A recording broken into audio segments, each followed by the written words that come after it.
hit record, and we're good to go. So welcome back, everybody, to the iSigma Live podcast. I'm joined now by Nick Adams. Had to get it. Oh, yeah, Adams. But with Tom going through my head. So Nick Adams here from WebVitality. Good to be with you, Ian. Correct? How are you doing? Good. Tell me a little bit about. Tell me a little background about you first, because I think you've got a very interesting background around especially websites and all of that. And then, how did you come to be the owner of WebVitality?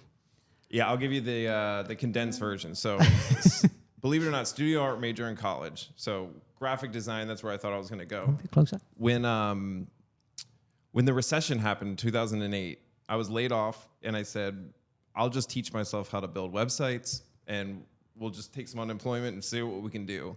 And that really was the jump off to where I really got into digital marketing, building websites. I had a little boutique agency that I had for about 5 years. Tough to make it during the recession, but oddly. So that was around 2008? Is that 2008, 2009. Got you. Okay. And then fast forward to like 2012. Kind of folded up shop and answered a Craigslist ad, and it was Tom Adams, who was starting WebVitality at the time. So I had the pleasure of going to work with Tom for 3 years, learned the business. He's, as you know, an executive coach, and just leads that into everybody that works for him. So I felt very fortunate that I got to work under him. And then left and did the corporate thing for a while. And then fast forward to about 10 years later, 2.5 years ago, he approached me and we said, he was looking to do more of the executive coaching and get out of the web business, and would I be interested in taking over? We made a deal, and here we are. And here you are today. Here we are. So what has changed with WebVitality now from when Tom had it? Obviously, you're now able to put your own kind of stamp on it, your personality. So what has really changed? Well, what he really taught me, and what I've kind of embodied through my entire career, is that that overemphasis on the customer, right? So I think one thing that Tom did to build that business originally was always over deliver for the customer, and even when that cost us a little bit of money. And I think I've taken that into that culture into the new version of WebVitality. But as we progress, tech progresses, I think WebVitality is starting to pivot a little bit, where we're a marketing first shop. Okay. And so we market for you, but we were also really interested in getting into your operations and understanding how do we connect those dots better between marketing and your operations. Like, one thing that I talk to every day with clients is, can they tell me what their return on ad spend? Can they tell me how much of their marketing investment turned into actual dollars on the back end? And so those are some of the connection points that I think as we evolve WebVitality, that's where we're trying to take it.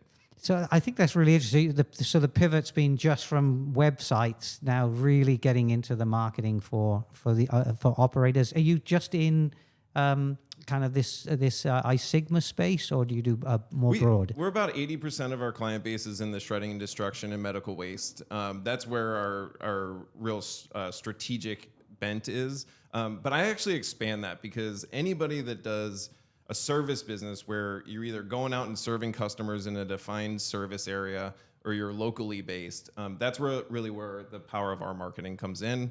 We're really, really good at local, hyper-specific, location-based marketing. Yeah, 'cause I like working in a particular industry, but having spent a little bit of time outside now, you can definitely get different viewpoints if you've got that little bit of reach outside. So that 20% outside the industry, you can bleed in. Yeah, totally. And I think I really like the way you put that, because I say our 20% grows our other 80%, because they're the challenges, right? Like, it's it's an e-commerce shop, or it's a beauty brand, or it's something that we're kind of stretching ourselves with. But through that, we learn a lot that then we reinvest back into all of our shredding clients and try and up level what we're doing for them. Yeah. So if a client came to you now, so an operator said, "Hey, Nick, help me get started," what would that look like? What would you start doing for them? Where's your problems at? Yep. Okay, so I think especially today, with AI, and there's a new tool, a new integration, a new who's-y, what's it everywhere. Everywhere. And I get overwhelmed, and I live and breathe this stuff. So I imagine operators would be as well. And I always say, look for your problems. Where is there friction in your business? Where is there an automation that could remove a human from the picture a little bit?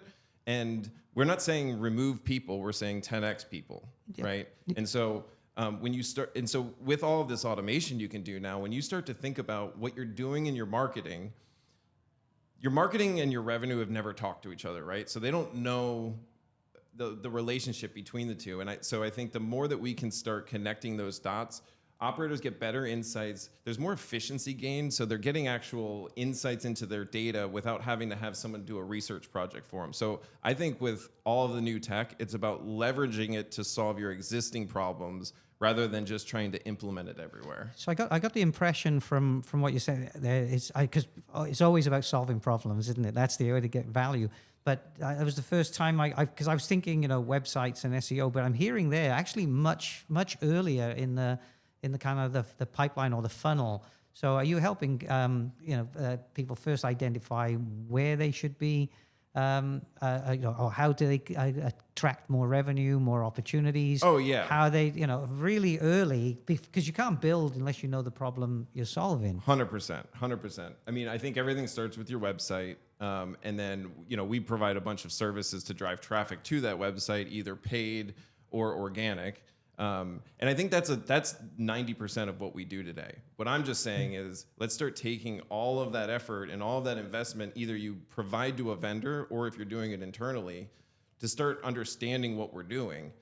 If you're setting your marketing budget every year by saying, what did we do last year? What did we do last year? Yeah. That's not like a good strategy, right? No. It's more of a gamble. Yep. So when I think about all of the hard work that WebVitality does to bring good business leads to the business, it's like, are we taking advantage of, or are we even understanding where maybe we lost that customer? Because I can bring you a bunch of traffic, but was the salesperson, did their script not work, or did they have a bad day? And so trying to also understand in that funnel where the actual problem is. Yeah, I worked in the medical device, and we worked with a digital technology. So the funnel was critical. We measured every single point of friction within the app. So it's really fascinating to hear that being applied within the industry, but right the way through the organization of how people are flowing their work.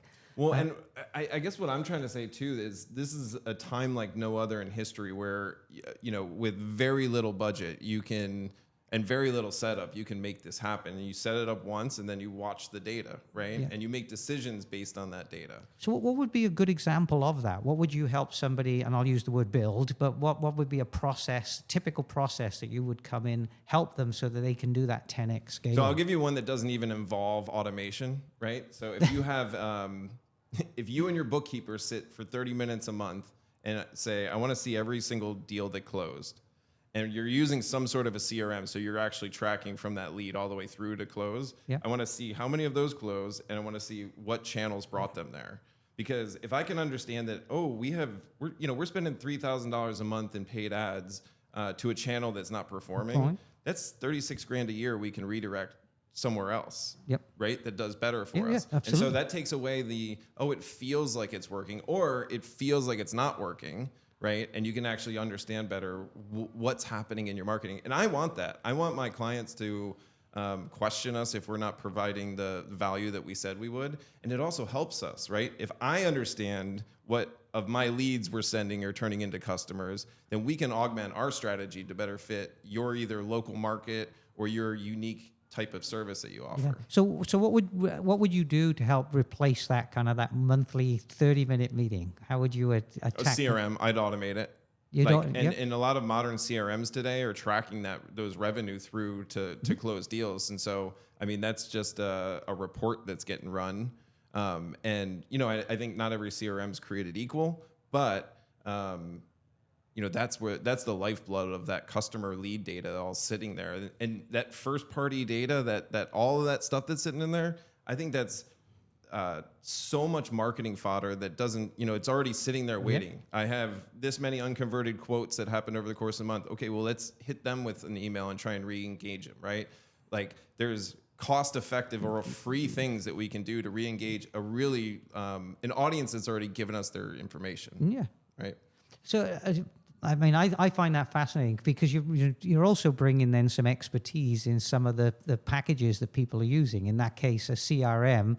Some people will put these software packages in, but they're using just the bare minimums of that package. Add a lead, and then the salesperson follows up. What was the date they followed up? But they're not really using that package fully. Yeah. So there's that. So this is what I'm super excited about, Ian, because I think now software is changing. So the cost to build software, the availability of software. So you can start to build, when we talk about CRMs, I think of like HubSpot, Pipedrive, the big ones, Salesforce. Yep. These are the ones that the greater majority purchase. And then you got to buy a second contract with a service provider to help customize it to what you need, right? Yeah. But now let's build software that actually is custom fit to what you need. And I know that sounds like a crazy thing to say, but that's here. Yeah. And I think we can also build software now that's very hyper specific to an industry or to a need. Yeah. Right. So I was chatting to Tom earlier about vibe coding. But the nice thing about this is somebody doesn't necessarily have to try to vibe code it. They've got somebody like you who does this, but you work closely with them. How does that all gel together? So WebVitality is starting a consultancy where we're going to go into businesses and help them solve these problems. Process map their entire thing and figure out where the problems are, and then come up with a plan to actually implement that. The joke I always tell about this is that the site visit and the architecture is the expensive part. The software part now is the cheaper of the three Isn't items, that incredible? which is just the most incredible thing to me. Yeah.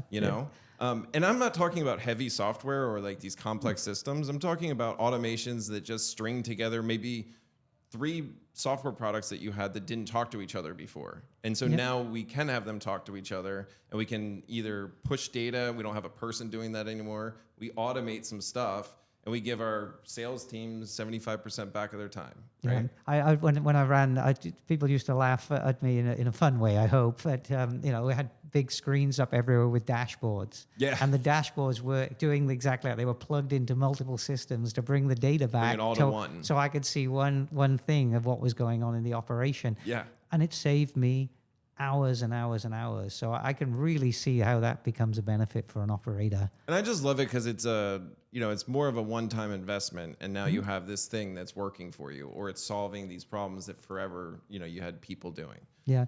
What's the when it comes to marketing at the moment? I don't have a big background in marketing, so I always find it a little bit of magic because the terms like SEO and managing all of that, and then getting your website right, which you can hear 101 million ways about what's to do with your website now, and then social media, which is a complete black hole to me. How do you manage to pull those together to get a really nice coherent strategy for someone? Every single client is unique. And I mean, even within Shredders, you got to look at the area. You have to look at the search volume for certain keywords and see what's available in that little circle that we're trying to market for. Yeah. I also just say as a rule, do good business. Like if you run a really good business and you care about your customers and your content on your website is true to who you are and it's authentic, that's what Google wants to see, right? Yeah. That's because Google doesn't make money unless people are using their search engine, right? Yeah. And so the more authentic or the more, authentic they can make their website and their business, the higher up the search engine they go. And I think that's the same for chat bots too. So today people are shifting from there over to these chat bots. Well, we just adapt our strategy a little bit to ensure that we get picked up by them, right? And that's just some back-end code schema stuff that that's you put what I was in. going to ask, is that seems to be, something I'm hearing a lot about now is you have to do SEO for the chatbots. But if you think about it, what is a chatbot is just this search engine that we're asking a longer form question to. Yeah. And so, just to be very simplistic about it, FAQs on your website are big because now people are asking in longer form questions, right? And so if they can pull that from your website, then they'll provide that as the result, answer, right? But no, I think when you look at an individual client, you say, what are you going to do? I mean, budget's a concern, right? You have to understand where they're coming from an investment perspective. And then what we always try to do is be ultra honest. So if we don't believe that we're going to be able to get the penetration we need in a market, given a certain budget, we won't recommend it. And we'll tell you what you would actually need to spend. And one thing that WebVitality tries to do is dispel some of that magic, right? Because I don't think it's magic. It's strategic things done correctly. Yep. And so we'll try and educate you on, whether you should do advertising now or invest in a longer term SEO program, right? Or can you do both? And can we augment, so maybe it's a new company starting out. So we go heavy on paid advertising because we want to get boots in the door really quick.